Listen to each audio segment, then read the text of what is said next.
अस्सलाम वालेकुम दोस्तों, उर्दू दास्तान चैनल पर खुश आमदीद।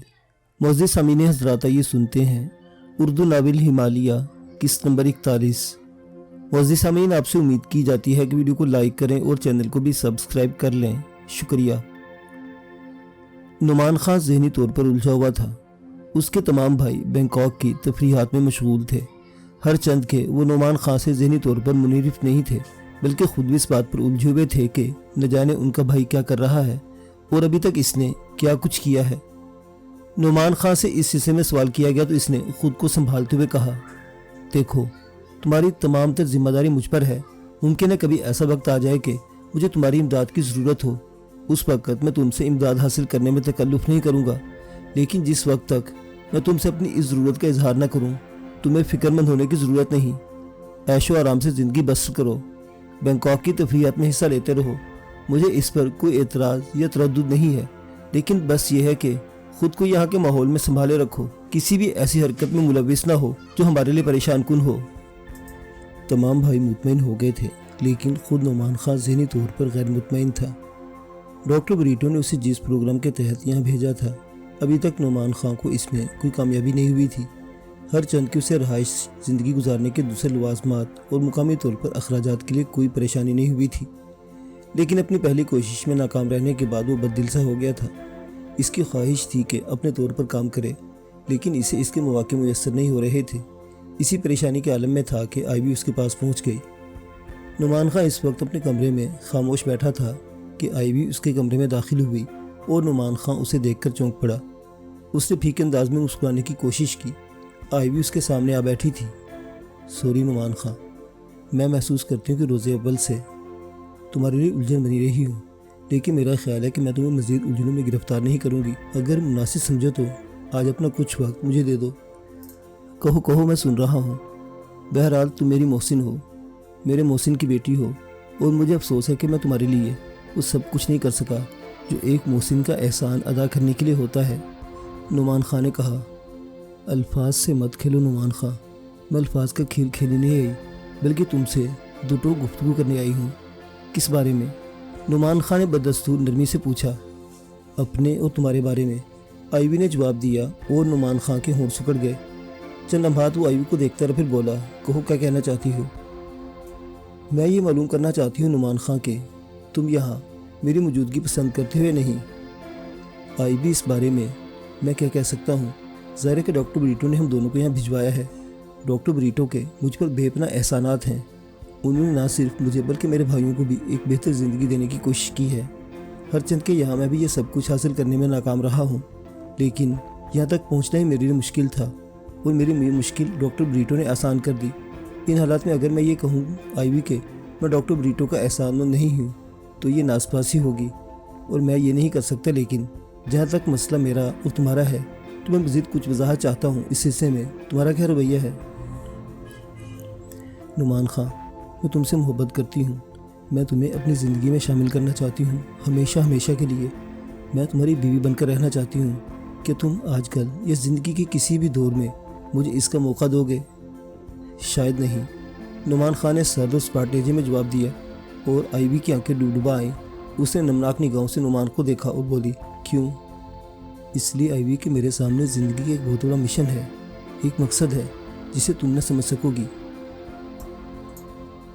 तुम्हें इल्म है कि हम कबायली लोग बाज़-औक़ात ज़िंदगी की ऐसी उलझनों में गिरफ़्तार हो जाते हैं जो हमारी ज़िंदगी की आखिरी सांसों तक जारी रहती है। फिर उन उलझनों से निपटना आसान नहीं होता।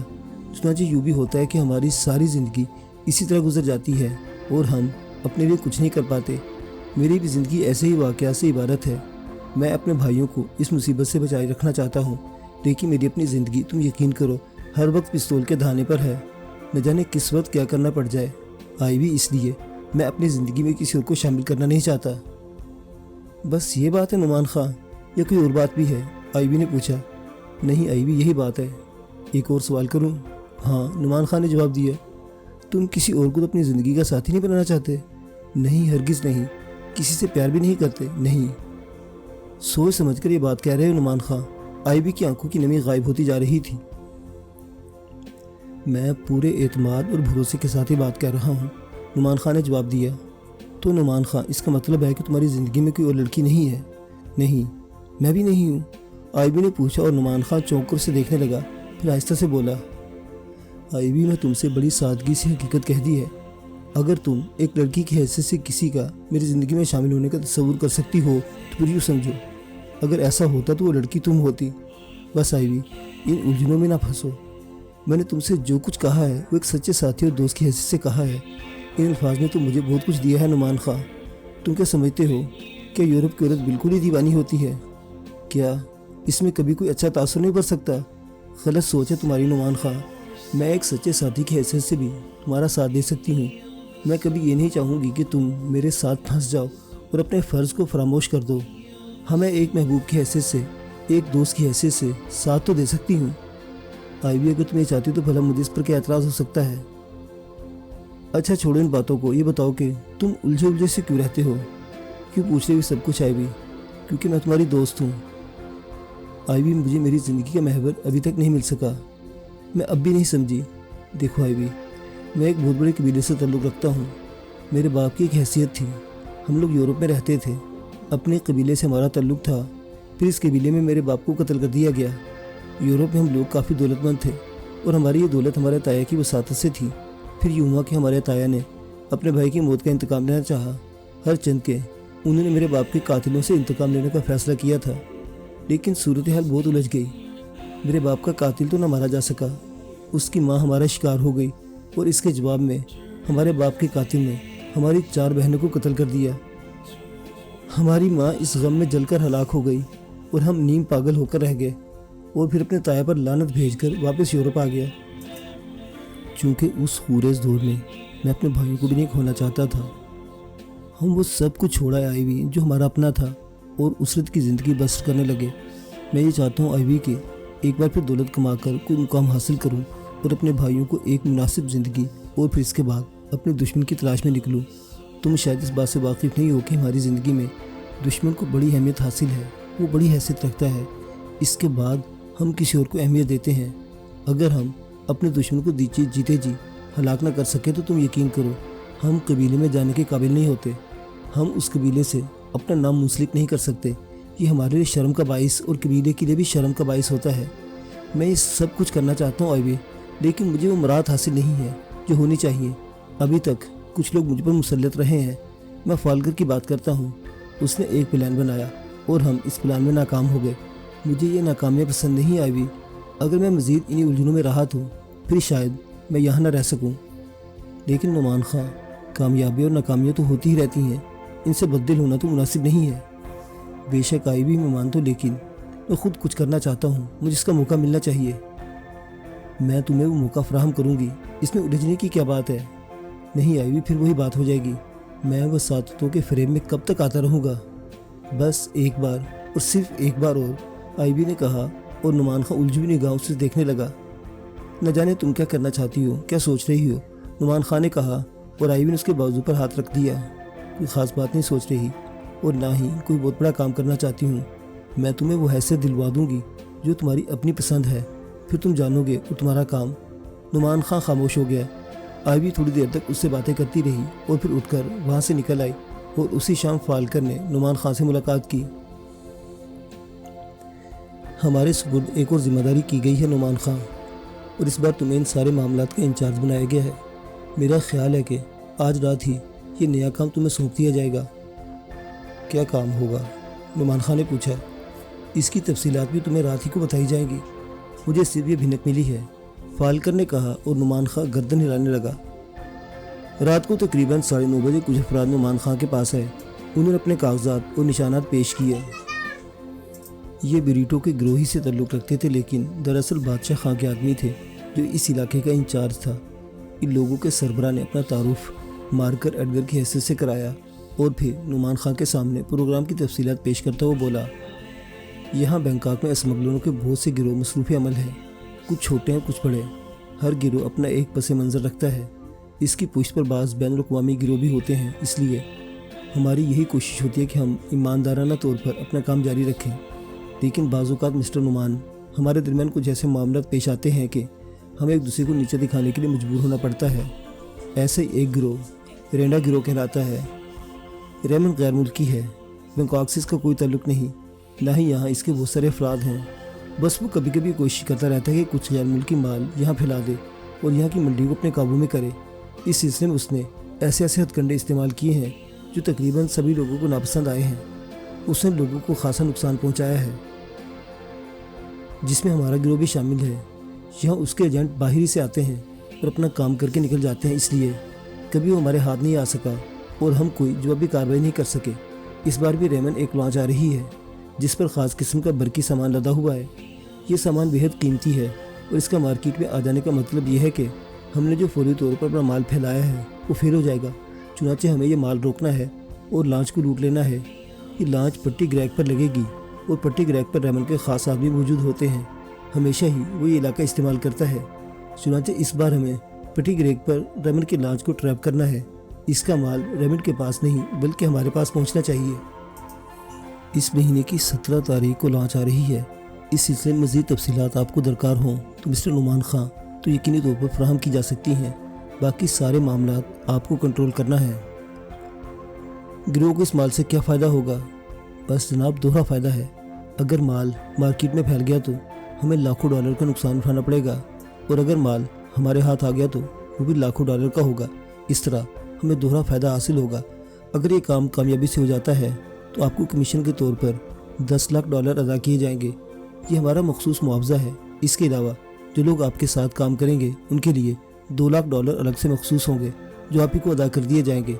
आप इन 2 लाख डॉलर की मदद से अपना प्रोग्राम तरतीब दे सकते हैं और इस मसले में किसी तरफ से कोई मुदाखलत नहीं की जाएगी।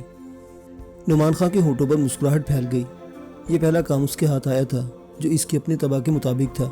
चुनांचे उसने गर्दन हिलाते हुए कहा, ठीक है, लेकिन शर्त यही होगी कि मैं इस सिलसिले में किसी की मुदाखलत पसंद नहीं करूँगा।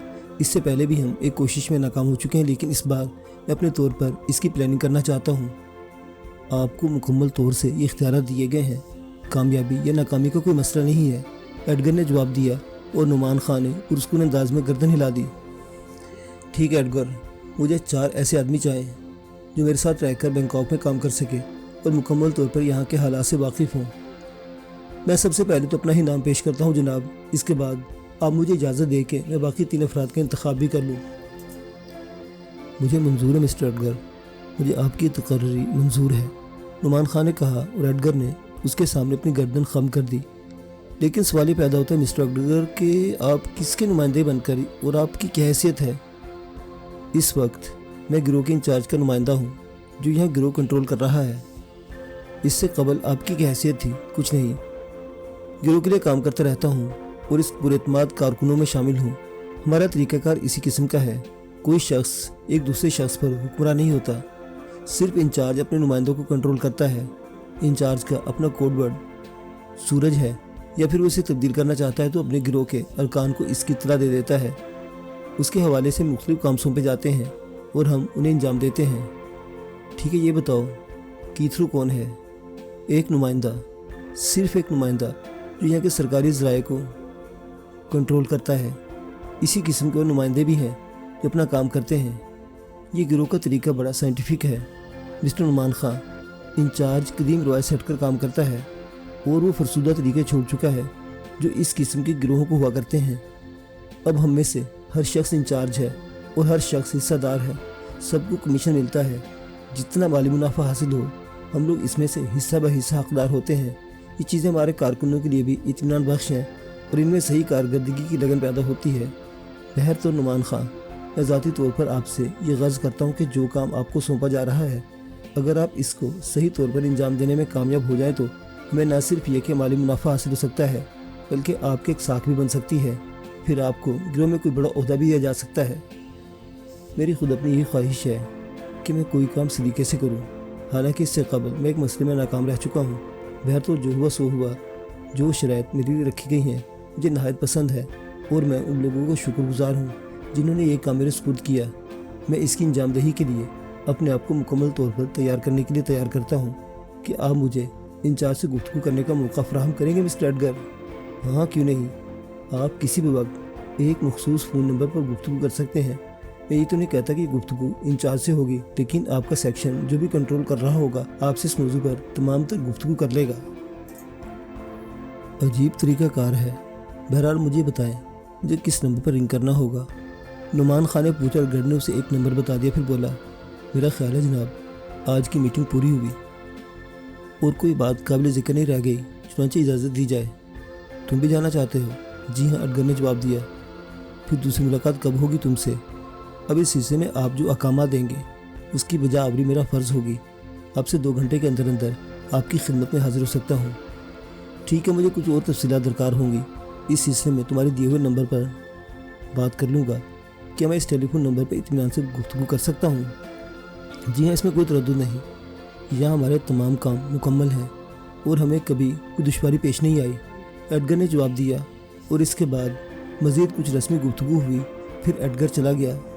معزز سامعین حضرات، بینکاک انڈر ورلڈ کی یہ داستان ابھی جاری ہے۔